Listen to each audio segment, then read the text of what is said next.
She said I was overreacting about her guy best friend. Then I got my own. So, I'm getting married. At least, I was. It all started a few months back when I started noticing something about my fiancée, Alyssa. Now, before I go further, let me say, I've never been the jealous type. I've always believed that trust is the foundation of any relationship. I don't care if she has guy friends. That's fine. I have female friends. We're adults. I get it. But something about this one guy, let's call him Marcus, started to rub me the wrong way. They've known each other for years.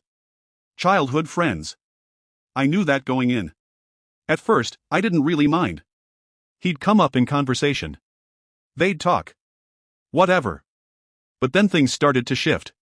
She started talking about him all the time. Like, I'd ask how her day went, and suddenly I'm getting a 20-minute play-by-play of Marcus's job drama or what he said that was so hilarious. One time we were in the middle of dinner, and she literally got up from the table to answer his call. Not a text. A call. I joked, tell Marcus I say hi since he's joining us for dinner. She laughed. I laughed. But deep down, it stung. Then came the dress appointment. Alyssa invited me to the bridal boutique. I thought, cool, I get to be part of this. But when I showed up, she said Marcus was already inside with her and her mom. Marcus. At her dress fitting. Before me. I asked, why is he here? She said, he's just giving his opinion. He's like family. I nodded, but something shifted that day. It got worse. We'd make plans, and she'd cancel last minute because Marcus really needed someone to talk to. She started texting him late into the night, like 1 a.m., 2 a.m., with me right there in bed next to her. I asked her, gently at first, is there something going on I should know about? She laughed it off. You're being dramatic. Marcus is like a brother. Don't be insecure. Opposite-sex friendships are totally normal. And that line? She said it a lot. I wanted to believe her. I did believe her. Until I didn't. One night, we were at her parents' house, and her mom pulls me aside. She says, honey, are you okay with how close she is to Marcus? It's starting to look weird. I didn't even know what to say. That was the moment I realized it wasn't just in my head. So I made a decision. If opposite-sex friendships are totally normal, I'll have one too.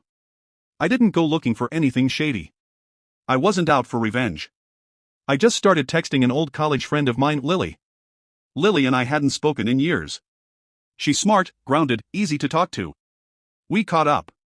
Went out for coffee once. Laughed a lot. She told me about her new job. I vented a little about the wedding stress. Totally normal stuff. But when Alyssa saw a text from Lily pop up on my phone? Game. Over. She lost it. Started grilling me. Who is Lily? Why didn't you tell me you were meeting her? What's going on between you two? I calmly said, she's a friend. Just like Marcus is a friend to you. She paused. That's different, she said. You're not supposed to keep secrets. I raised an eyebrow. So it's a secret when I have a female friend, but it's completely normal when you have a guy you text at 2 a.m.? Dead silence. Then she tried to justify it. Marcus and I have history. You and Lily don't. Exactly, I said. You and Marcus have history. The kind that clearly takes priority over our relationship. We didn't talk much that night. The next morning, she wanted to have a serious conversation. She said she felt betrayed. Said that me talking to Lily felt intentional. That I was trying to make a point instead of being honest about how I felt. I said, I did try to talk to you. Multiple times. You dismissed me every time. She said, but I trusted you. And I just looked at her. Yeah, I said. And I trusted us. The wedding's been postponed. Alyssa says she wants to reevaluate things. I'm not even mad, honestly. I think we needed this wake-up call. Maybe opposite-sex friendships are normal. But when they start replacing your actual partner emotionally, physically, or with time and energy, they stop being just friendships. It's not about jealousy. It's about priority. And if someone can't put you first in a relationship, maybe they shouldn't be in one. So a lot of people have been asking for an update. Well, buckle up. When I first made that post, I honestly didn't expect it to blow up. But the more I read your comments, the more I started to realize how not normal our dynamic had become. A lot of you were right, I wasn't being paranoid. I was being sidelined. Let's rewind a bit. After I got close to Lily, my new female friend, things shifted fast. My fiancée, Emma, suddenly cared a lot more about our quality time. She wanted to have more dinners together. She asked about my day. She even suggested we take a weekend trip, just us. But here's the thing, I could feel the difference. It wasn't guilt, it was competition. So I decided to do a little test. I told Emma that Lily had invited me to her birthday dinner. Nothing crazy, just a few friends, casual night out. Emma immediately tensed up. "You're going?" she asked. "Of course," I said. "She's a good friend." She didn't say anything for a second, then gave me that half smile she uses when she's masking judgment. "Okay, well, just don't do anything stupid." That's rich, coming from someone who literally went wedding dress shopping with another guy. Anyway, I went. The night was great. Lily introduced me to her circle, all chill, normal people. No tension, no games. Just genuine fun. Then, the twist. Emma showed up. She wasn't invited. Didn't even know the address. But she showed up. She later admitted she used Find My iPhone to track me. That was the first big red flag I couldn't ignore anymore. We had a huge fight. I told her she broke my trust. She said I was the one who started acting shady. We cooled off for a few days. I stayed at my brother's place to clear my head. That's when Lily told me something that flipped the script entirely. She said Emma's best friend, the guy she was always with, wasn't just a friend. Lily didn't want to get involved, but apparently this guy had a reputation. Turns out he's known for getting very close to women in relationships. The kicker? He brags about it. Like it's a sport.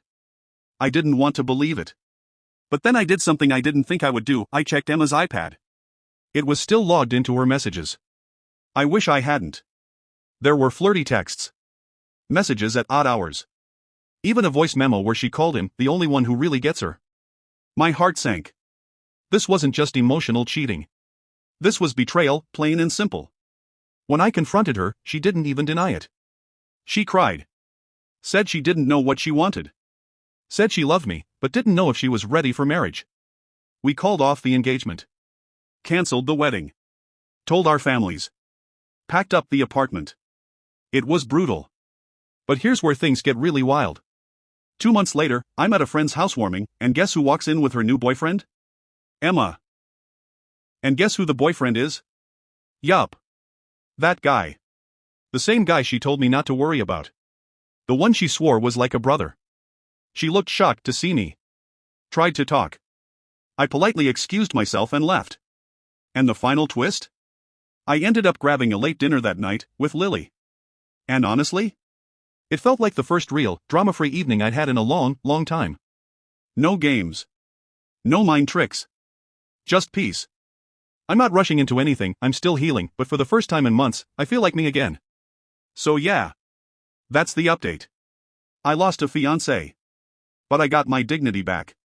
And maybe, just maybe, something better is on the way.